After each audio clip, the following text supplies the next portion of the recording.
As the rains poured down and the floodwaters rose, Noah and his family scurried to complete the ark. Mrs. Noah, a feisty and fashionable woman, stood at the entrance, surveying the chaos. "Wait a minute, Noah," she exclaimed, her hands on her hips.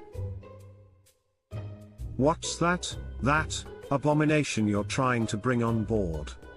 Noah looked down at the two skunks waddling up the gangway. "Ah, my dear, these are the skunks God commanded us to save. We must follow his instructions exactly." Mrs. Noah's face turned red with indignation. "Skunks? You expect me to share this ark with those stinky creatures? I think not." Noah tried to reason with her, but Mrs. Noah was having none of it. "I don't care if God himself commanded it, I will not have those skunks on this ark. They'll ruin the whole atmosphere." Just then, Moses appeared at the entrance, his staff in hand. "Ah, Mrs. Noah, I see you're having some doubts about the skunks." Mrs. Noah turned to Moses, her eyes flashing. "Doubts? I'm having a full-blown rebellion. Who needs skunks on the ark, anyway?" Moses smiled calmly. "My dear lady, God's ways are not our ways.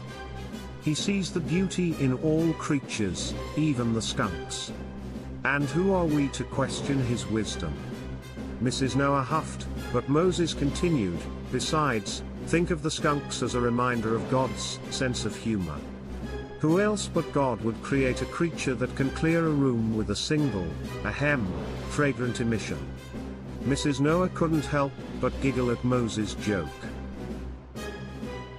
Her resistance began to wane, and she looked at the skunks with new eyes. Noah, sensing victory, chimed in, "And think of all the good they'll do on the ark.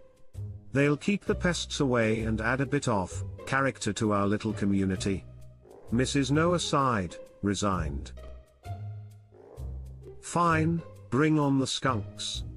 But if they start causing trouble, I'm blaming you too." As the skunks waddled onto the ark, Mrs. Noah muttered under her breath, "I hope they don't get too comfortable.